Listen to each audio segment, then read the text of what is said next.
Quem são os brasileiros que treinam para sobreviver a grandes catástrofes? Um deles construiu um bunker em casa e o outro estoca alimentos que ele mesmo produz. Eles praticam o chamado sobrevivencialismo. Sobreviver no meio da mata até a ajuda chegar. Fogo, água e abrigo. É isso que você tem que buscar numa situação de emergência. Resistir por meses, sem ninguém entrar ou sair de casa. Essa porta aqui ela é feita em aço 1045, ela só sai se a parede sair. Desastres naturais, conflitos armados, acidentes de grandes proporções e até crises financeiras. Tem gente preparada para enfrentar tudo isso. São os sobrevivencialistas. Sobrevivencialismo é a arte de ser responsável por si próprio. Este grupo de empresários de Santa Catarina está pronto para o pior. O foco deste pessoal é a mata. Eles treinam para enfrentar situações adversas. Nós aqui temos que pensar em construir o mínimo, ou seja, eu tenho que ter como me hidratar, eu tenho que ter como me aquecer, eu preciso me abrigar e preciso, obviamente, de comida também, né? E por fim, se a gente tiver uma situação de emergência, sinalização. A ideia é garantir a sobrevivência até a chegada do resgate. Mas para isso é preciso estar preparado e conhecer algumas técnicas. Aqui, por exemplo, eles estão construindo um abrigo usando apenas recursos naturais. Um sobrevivencialista está em constante treinamento. É um estilo de vida, onde você está sempre preparado, onde você está sempre pensando nas possibilidades, fazendo análise de risco e treinando técnicas que vão te manter seguro numa situação de emergência, né? Sobrevivencialistas. De onde vem esse nome? É uma tradução livre do termo prepare, do inglês, usado para designar pessoas que estão preparadas para situações de crise e conflito. Em países da Europa e nos Estados Unidos, abrigos subterrâneos como este são muito comuns. Lugares capazes de manter as pessoas em segurança durante a passagem de um furacão, por exemplo. As recentes ameaças nucleares entre americanos e norte-coreanos colocaram em alerta os sobrevivencialistas do mundo todo. No Japão, há empresas especializadas na construção dos chamados bunkers, espaços que servem como refúgio. Luxuoso, este aqui abriga até 12 pessoas. Tem gerador de energia, um reservatório de água e resiste a ataques de bombas nucleares. Pelo menos é o que garantem os construtores. Na falta de grandes catástrofes, os sobrevivencialistas brasileiros têm outras preocupações. O Brasil hoje, apesar de parecer um país tranquilo, ele é um país em crise. Existem desastres o tempo todo, que podem ser desde uma enchente até mesmo um desemprego, onde a pessoa não tem mais dinheiro e precisa se virar com o que ela tem em mãos. Então, por exemplo, Foi justamente uma situação de desemprego que motivou o Batata a virar sobrevivencialista. O repórter Giuliano Marcos foi conhecer a história dele em Monte Alto, a 380 quilômetros de São Paulo. Durante a crise econômica de 2008, o então empresário perdeu em uma semana todos os clientes e ainda recebeu uma notícia surpreendente da mulher. Ela olhou pra minha cara e falou, estou grávida. A gente não chegou a não ter dinheiro para pagar o aluguel. E a gente não sabia de onde ia vir. O sobrevivencialismo parecia ser a opção no momento. O grande passo que a gente deu foi quando eu percebi que um pacotinho de semente de alface custa R$1, enquanto um pé de alface custa 5, 10 reais. Só que no pacotinho vem 500 sementes. A partir daí a vida mudou e o quintal também. Está cheio de verduras e frutas. Descarta, joga fora. Tudo que tem aqui é consumível. Tudo. A bananeira é tipicamente uma planta de sobrevivência. Você consegue tirar água da bananeira, uma água consumível, que você pode beber a água da bananeira. A mulher do Batata estranhou tanta mudança. socorro, meu marido enlouqueceu. Aí, aos poucos, ele foi me explicando e aí ele foi fazendo algumas referências. E aí eu comecei a lembrar.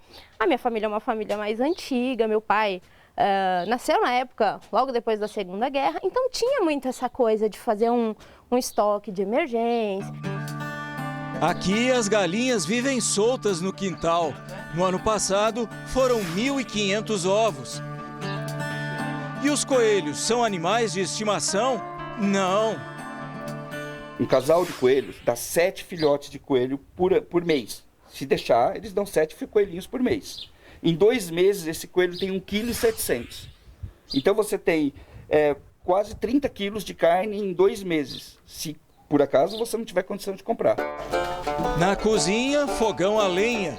Os armários são feitos de caixotes. Praticamente tudo aqui é reciclado.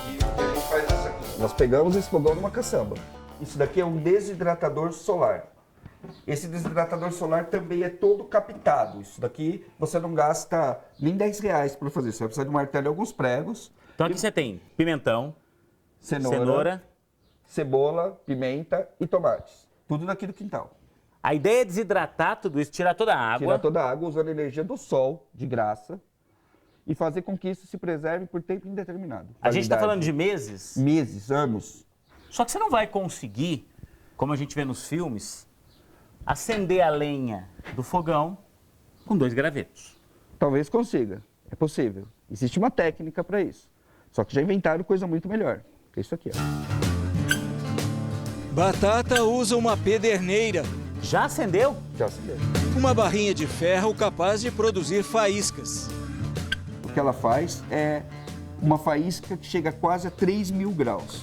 E isso vai incendiar a madeira. Mesmo molhada, em qualquer situação, ela vai funcionar. O mais impressionante da casa está atrás desta porta.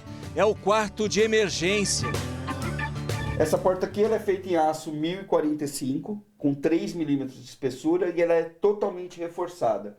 O batente dela é de metal e ele é incorporado dentro da parede. Então, assim, ela só sai se a parede sair. Isso daqui é concreto e ferro de construção. Num quarto como esse, você e sua família ficam 100% seguros. 100% seguros. Para esta psicóloga, este estilo de vida pode até resolver os problemas mais imediatos, mas não é solução para as causas das crises.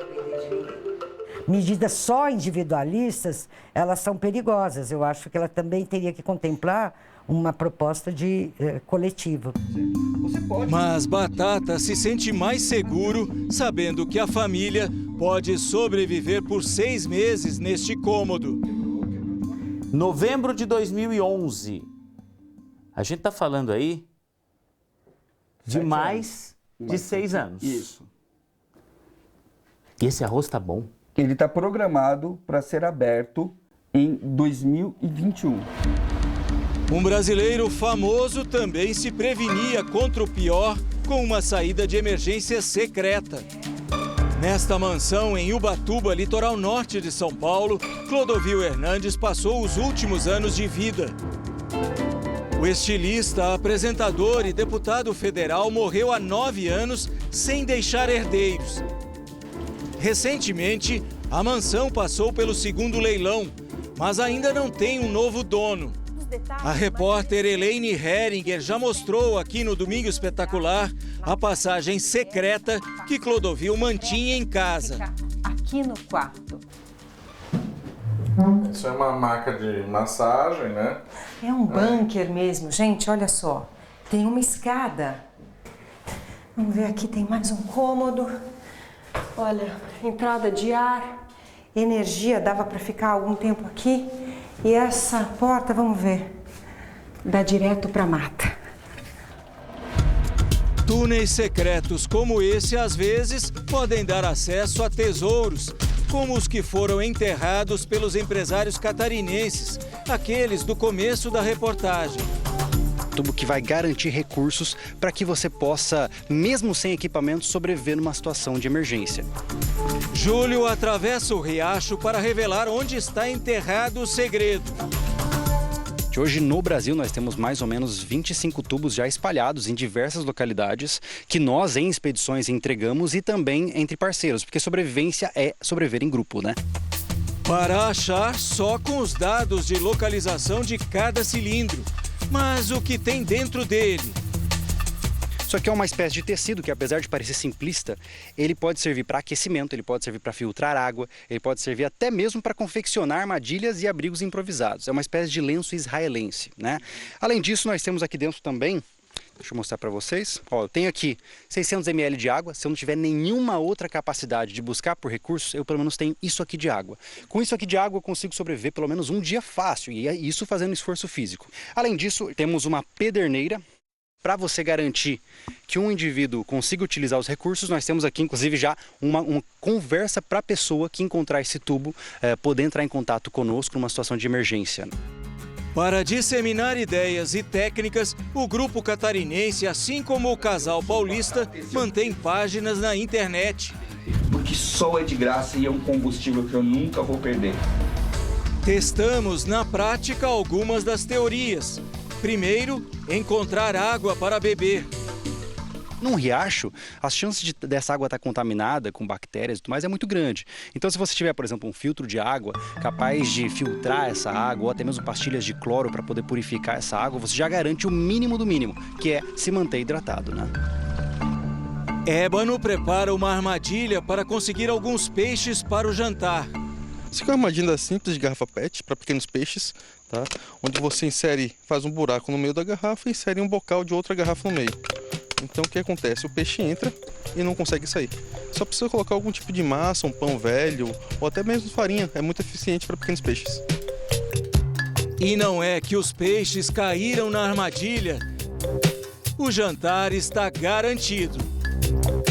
Como eu disse, não vai ser gostoso, não vai estar temperado, mas você vai conseguir se alimentar, isso que importa.